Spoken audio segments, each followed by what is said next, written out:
Coba teman-teman sama-sama kita simak ceramahnya orang yang begitu dipercaya cucu Rasulullah, yang begitu diyakini memiliki garis keturunan kepada baginda Nabi besar Muhammad Shallallahu Alaihi Wasallam. Ceramahnya ampas, isinya cerita dusta kuropat.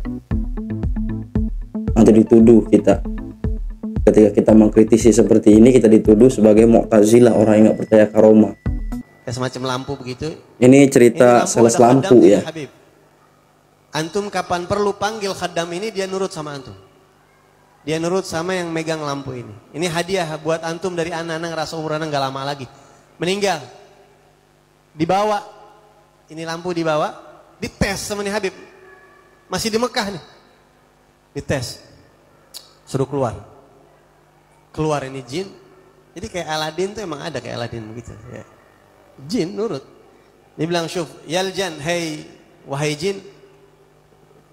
Ana mau minta permintaan, ente bisa gak? Insya Allah, kata dia, saya akan kabulin.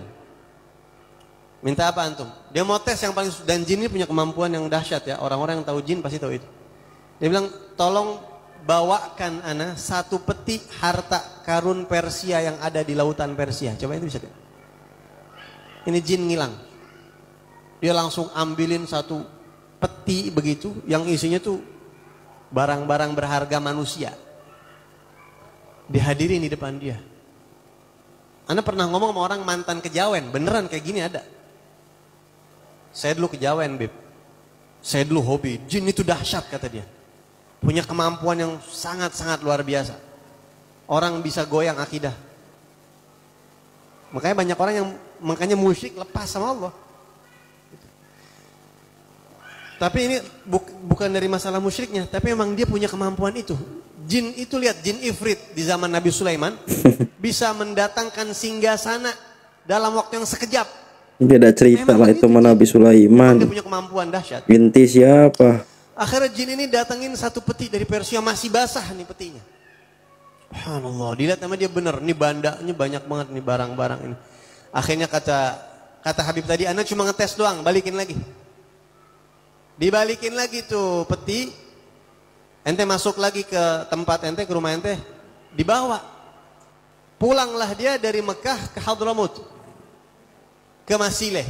Masileh itu kampungnya Habib Tahir bin Husain. Mulai ya, jadi ujungnya itu ya pasti membanggakan luhurnya. Sama bin Yahya. Sampai di sana pas waktu asar atau subuh begitu. Sampai malam atau sampai siang begitu, anda lupa. Pokoknya ini Habib yang bin Yahya langsung ikut sholat berjamaah asar atau subuh, karena di sono kalau asar sama subuh salaman orang, ya. Jadi kalau habis sholat asar tuh salaman cuma habis asar sama habis subuh doang. Selain itu nggak ada, habis sholat salaman nggak ada. Salaman nih orang, nih yang Imam Habib Tahir bin Husain bin Tahir. Jamaah sholat semuanya pada salaman satu-satu, cium tangan, cium tangan, cium tangan, cium tangan. Begitu giliran yang bin Yahya tadi nih yang bawa lampu jin tadi. Nggak dikasih cium tangan. Lah, ya Habib, anda baru saja nggak, anda nggak mau. Kenapa ya Habib? Ente buang dulu tuh lampu yang ente bawa, yang ada jin ente buang. Padahal belum ngomong nih, belum ngomong, belum cerita, belum apa-apaan, ente buang. Jangan pakai gitu-gituan kalau ente mau salaman sama anda. Thariqah Sadatna Al-Ba'alawi, thariqah njit kita leluhur kita Al-Ba'alawi nggak suka istikhdamul jin, nggak suka kita menjadikan jin khaddam tuh nggak suka. Nanti masih mau pakai jangan salaman mana itu buang. Marhaba dibuang, nggak dipakai udah.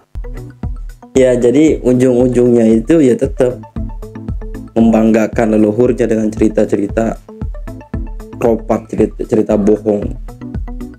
Jadi cerita bohong itu untuk dibalut yang ujungnya itu nanti ingin memvalidasi bahwa memang keturunan mereka, leluhur mereka itu adalah orang-orang yang soleh, ya.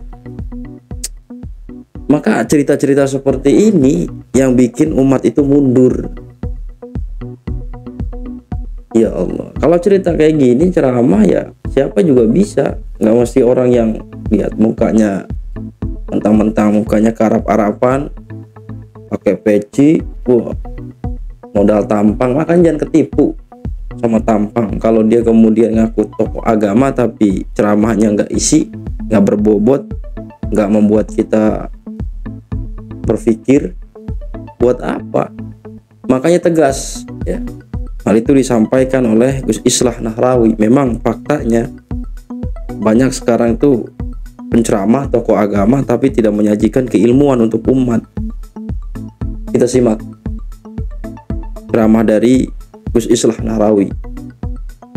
Luar biasa, lebih berisi, asli pribumi.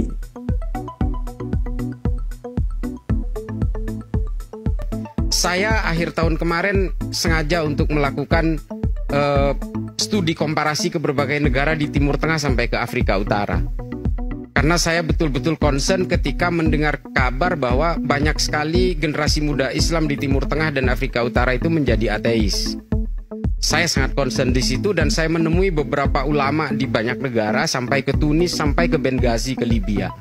Saya ketemu dengan mereka dan mereka mengatakan hari ini yang lebih populer di anak-anak muda di Arab itu adalah tentang ajaran-ajaran ateis dari Richard Dawkins. Mungkin kita pembaca itu nih berdua. Bukan berarti insya Allah bukan ateis. Berbicara tentang teori Darwin, berbicara tentang Stephen Hawking, Big Bang Theory, black holes dan sebagainya. Kenapa? Karena memang para penceramah agama tidak menyediakan ilmu pengetahuan kepada generasi muda Islam. Wabil khusus di Indonesia, yang lebih dibeli oleh masyarakat itu adalah kejenakaan-kejenakaan yang tidak bisa membedakan antara stand up komedi dengan ceramah agama.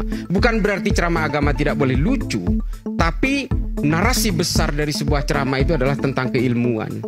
Dan saya berbicara dengan rektor Zaitunah University di Tunis. Dia mengatakan bahwa umat Islam hari ini tidak ada satupun yang bisa melawan pemikiran Stephen Hawking tentang Genesis, tentang teori penciptaan alam. Seolah-olah di Al-Quran tidak ada. Padahal ada kitab tafsir dari Syekh Muhammad Thohir bin Ashur, At-Tahrir wa Tanwir, itu luar biasa menceritakan kejadian terciptanya alam semesta itu berdasarkan kurang lebih seperti Big Bang teorinya Stephen Hawking. Dan itu tidak disampaikan oleh para pendakwah. Nah, seharusnya itu yang diberikan kepada masyarakat sesuai segmentasinya. Ya memang fakta bahwa sekarang memang umatnya juga, kita juga nih ya, cenderung lebih suka ceramah-ceramah yang isinya memang lucu-lucu kayak gitu. Nggak ada bedanya sama stand up comedy. Saya sepakat. Makanya kalau di maulid-maulid pasti yang ditanya, yang dipanggil tuh ceramah-ceramah atau kiai-kiai yang memang notabene mubalek yang lucu. Setelah bubar gak dapat apa-apa. Ditambah sekarang memang kita tahu cerita-cerita kuropat begitu banyak banget diceritakan oleh orang-orang yang mengaku keturunan Rasulullah SAW. Ini kan luar biasa, saudara. Mau sampai kapan kayak gini? Ya kasihan sama generasi kita 10, 20, 30 tahun ke depan. Mudah-mudahan video ini bisa menjadi iktibar untuk kita semua, untuk lebih prihatin, untuk lebih mawas bahwa